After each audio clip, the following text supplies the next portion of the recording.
서울 아파트 값이 16주 연속 하락하고 있고 전셋값도 18주 연속 동반 하락하고 있습니다.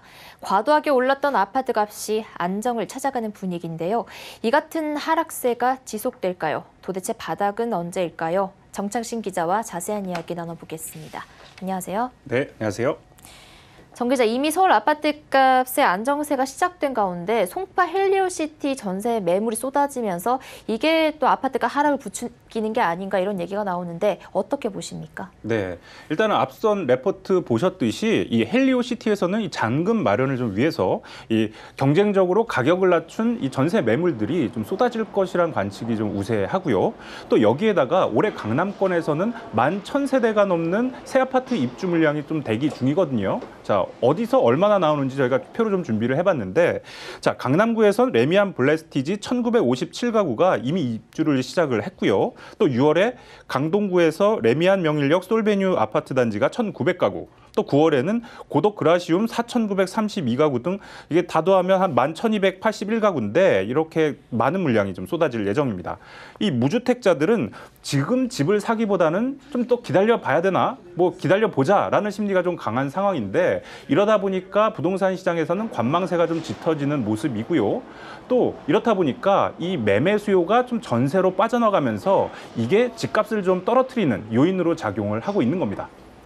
네, 실제 이 헬리오시티 전셋값이 좀 떨어지고 있습니까? 만약에 그렇다면은 이 세입자 입장에서는 싼 값에 이사를 할 수 있으니 좋을 텐데요. 그렇죠. 전셋값 떨어지면 세입자 입장에서는 굉장히 좋은데요. 네. 자, 우선 이 헬리오시티의 이 분양 가격을 좀 알아보기 위해서 입주자 모집 공고문을 좀 확인을 해봤는데 이 전용 면적 84제곱미터, 이 중에서도 84A 주택형의 분양 가격을 확인을 해봤더니 8억 7,540만 원이었습니다. 자, 서울 부동산 정보광장 사이트에서 이 주택형의 이 전세 가격 추이를 좀 확인을 해봤는데, 자, 이 그 추이 그래프를 좀 보기 전에 먼저 알아두셔야 될 점은 뭐냐면은 이 전세 가격이 뭐 매물 좀 확인하시다 보면 굉장히 천차만별로 차이가 크다는 걸 좀 알 수가 있거든요. 자, 왜 그러냐면 이 전세 가격이라는 것은 매물에 대출이 좀 얼마나 껴 있는지, 또 층은 어떤지, 향은 어떤지, 그리고 이렇게 헬리오시티처럼 대단지 같은 경우에는 이 역세권, 그러니까 이 지하철역과의 거리가 또 얼마나 가까운지, 먼지 등에 따라서 전세 가격이 다양하게 나타날 수 있습니다. 이런 점을 좀 유념을 해주시고 저희가 이 전세 가격 추이 그래프를 좀 준비를 해봤는데 한번 보시죠. 자, 지난해 5월에 이 5억 3천만 원짜리 전세 매물이 처음으로 나왔고요. 이후 9월에서 11월까지 이 전세 최고가가 8억 원 정도를 일정하게 좀 기록을 했습니다. 이때가 결론적으로 보면 가장 좀 전세 가격이 높을 때였고요. 이후 12월에 한 5천만 원 빠진 7억 5천만 원의 이 최고가 전세 기록이 좀 나왔고, 올 들어서는 1, 2월에 7억 원으로 더 떨어졌습니다. 그리고 이번 달, 그러니까 3월 달 뭐 지금 달 초긴 하지만 6억 3천만 원 정도로 전세 가격이 더 내렸는데, 자, 입주 전에 8억 원으로 이 고점을 찍었던 이 전세값이 6억 1천만 원까지 이 하락을 한 거거든요. 그러니까 1억 9천만 원 정도 떨어진 겁니다. 또 부동산 포털 사이트에서 이 단지에 이 전세 매물이 좀 얼마나 나와 있나 확인을 좀 해봤더니 3,200건 정도 검색이 됐거든요.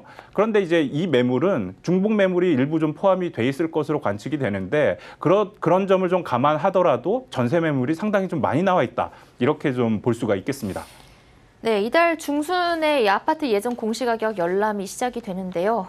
정부가 공시가격 현실화 움직임을 보이면서 다주택자들 보유세가 부담이 늘어날 것이다, 이런 전망이 나오는데 이런 상황에서 다주택자들이 집을 내놓을까요? 네.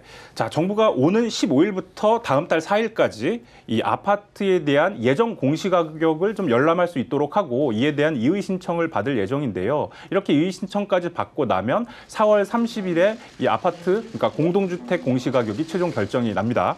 자, 정부는 지금까지 꾸준하게 이 다주택자에 대해서 살 집만 빼놓고 내다 팔아라, 아니면 임대주택 등록을 해라라는 이 입장을 좀 꾸준하게 일관되게 좀 표현해 왔거든요. 자, 이런 상황에서 지금 시가의 한 60% 수준인 아파트 공시가격을 좀 현실화할 가능성이 굉장히 높은 상황입니다.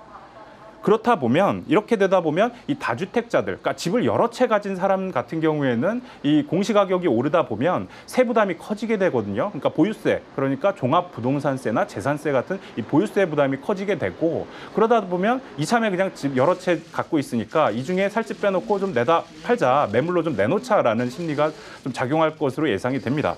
자, 시장에 매물이 많아지면 이 또한 주택 가격을 좀 떨어뜨리는 요인으로 작용할 가능성이 있습니다. 네, 그렇다면 집값 하락이 계속될 수 있겠다라는 생각이 드는데요. 그럼 이 시점에서 내 집 마련해도 좋을지 궁금하신 분들 많으실 것 같습니다. 네, 전문가들한테 물어보면 실은 그 전망에 대한 답을 하는 걸 가장 어려워하고 있습니다. 네.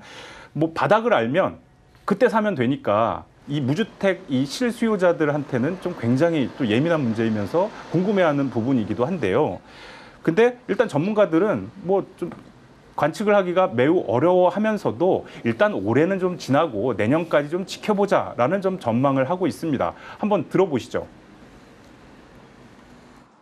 서울 아파트 가격이 전반적으로 약세를 지속하고 있는 가운데 당장 4월의 아파트 공시가격 인상과 6월의 재산세 과표 인상이 예상되어 있습니다. 이러한 분위기에 따라서 집을 마련할 사람들은 아무래도 내년까지 좀 더 지켜봐야 되지 않을까 생각됩니다. 또 여기에다가 은행에서 대출을 받아서 집을 사기는 더욱 어려워진 상황인데요. 작년에 정부가 9.13 대책을 통해서 대출 규제에 나섰기 때문입니다.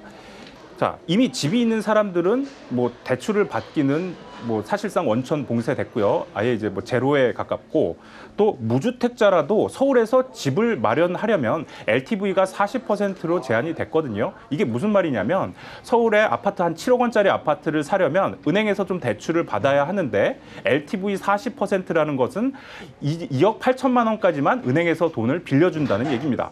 그렇다면 나머지 4억 2천만 원은 가지고 있어야 된다라는 뜻이거든요.